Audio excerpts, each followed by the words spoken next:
겨울 교실 난로 위에 도시락 쌓아보신 분 계세요? 그땐 조개탄 난로 위에 양은 도시락이 층층이 쌓였거든요. 맨 아래 자리 차지하려고 친구랑 투닥거리셨죠. 바닥엔 고소한 누룽지도 생겼고요. 가방 속엔 김치 국물이 색이 일수였어요. 어머니가 손수건으로 도시락을 꽁꽁 싸매주셨잖아요. 그런데 1998년부터 전국 초등학교에 급식이 전면 실시됐어요. 2003년엔 초중고 모두 급식 시대가 됐고요. 참, 국민학교라는 이름도 1996년에 초등학교로 바뀌었답니다. 여러분 도시락 단골 반찬은 뭐였어요? 댓글로 알려주세요. 구독하고 다음 추억도 함께해요. 국민학교 가을 운동회 기억나세요? 운동장 위로 만국기가 펄럭였죠? 점심시간이면 온 가족이 돗자리를 폈어요.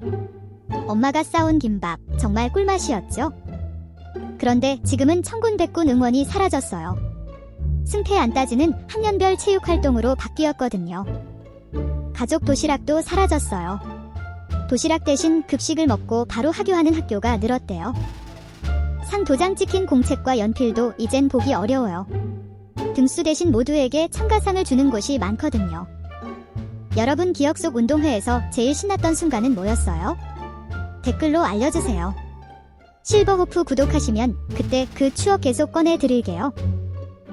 응답하라 1988 그 시절 짜장면 한 그릇 얼마였는지 기억나세요? 정답은 759원. 지금 서울 평균은 7,500원이거든요. 거의 10배가 된 거예요. 버스 요금도 140원에서 1,500원이 됐어요. 토큰 내고 타던 그 버스 다들 기억하시죠? 그 시절 대기업 초봉은 연 1천만원 안팎, 요즘은 5천만원 수준이래요. 그런데 아파트는요, 그땐 1억이면 서울 40평도 샀거든요. 지금 서울 평균은 12억쯤 해요. 월급보다 집값이 훨씬 빨리 달렸네요. 그래도 그 시절 추억은 값을 못 내기죠.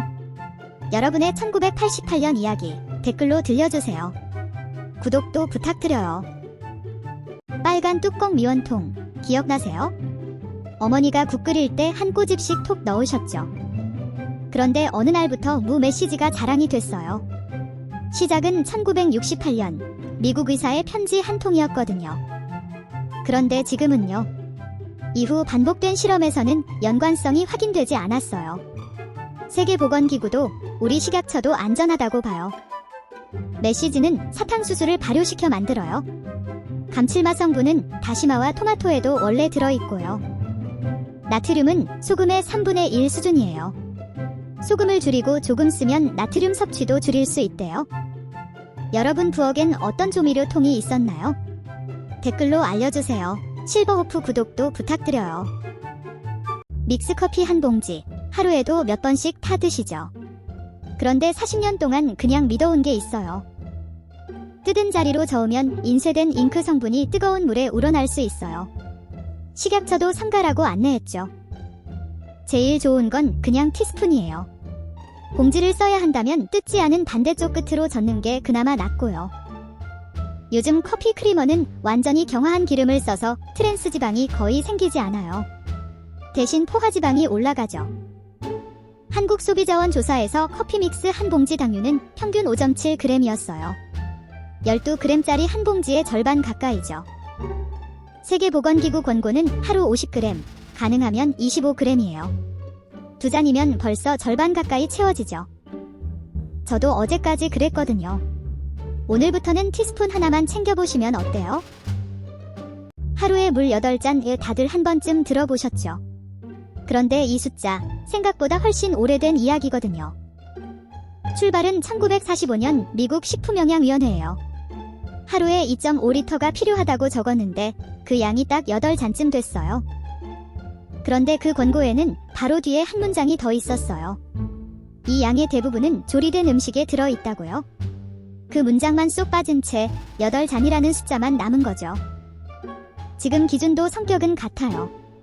우리나라 2020년 섭취 기준에서 50에서 64세 여성의 하루 수분은 1900ml인데 이것도 음식 속 수분까지 다 합친 값이에요.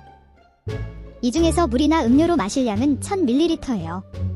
나머지 900ml는 국이나 밥, 과일에서 이미 들어오고 있거든요. 그래서 요즘은 잔수를 세는 대신 이렇게 보라고 해요. 나이가 들면 갈증 신호가 둔해지니까 목마르지 않아도 조금씩 나눠 드시고요. 심장이나 콩팥이 안 좋으시면 오히려 양을 조절해야 하니 주치의와 꼭 상의하세요. 여러분은 하루에 물 몇 잔쯤 드세요? 8잔 채우려고 애쓰셨던 분 계신가요? 오늘 8월 14일 2026년 말복이잖아. 근데 복날 삼계탕 유서 깊은 전통이 아닌 거 알았음? 복날에 삼계탕 먹는 문화는 1960년대 이후에 자리 잡은 거임. 심지어 원래 이름은 게삼탕이었음. 그럼 조상님들은 복날에 뭘 드셨게? 팥죽이나 민어탕 같은 복다림 음식이었음. 그래도 뜨거운 걸 먹는 이유는 있음. 여름엔 속이 차가워지기 쉬워서 따뜻한 국물로 속을 달래주는 거잖아. 이게 바로 이열치열임. 근데 올해는 중복이랑 말복 사이가 20일이나 벌어진 월복이야. 그래서 늦더위가 유난히 길다는 거임. 오늘 저녁은 삼계탕으로 든든하게 어때? 구독하면 몰랐던 상식 계속 챙겨줌. 계란 매일 먹으면 콜레스테롤 폭탄. 너 그 말에 평생 속아온 거임. 먹는 콜레스테롤은 혈중 수치에 생각보다 영향이 작아. 웬만하면 몸이 알아서 조절해주거든. 진짜 신경 쓸 건 포화지방이야. 계란보다 옆에 있는 베이컨이랑 버터가 더 문제잖아. 미국은 2016년에 콜레스테롤 섭취 제한 권고를 아예 뺐어. 건강한 사람은 하루 한두 개 정도는 괜찮다는 거임. 물론 체질 따라 다르니까 걱정되면 검진은 받아보고. 이런 몰랐던 진실, 구독하면 계속 알려줌.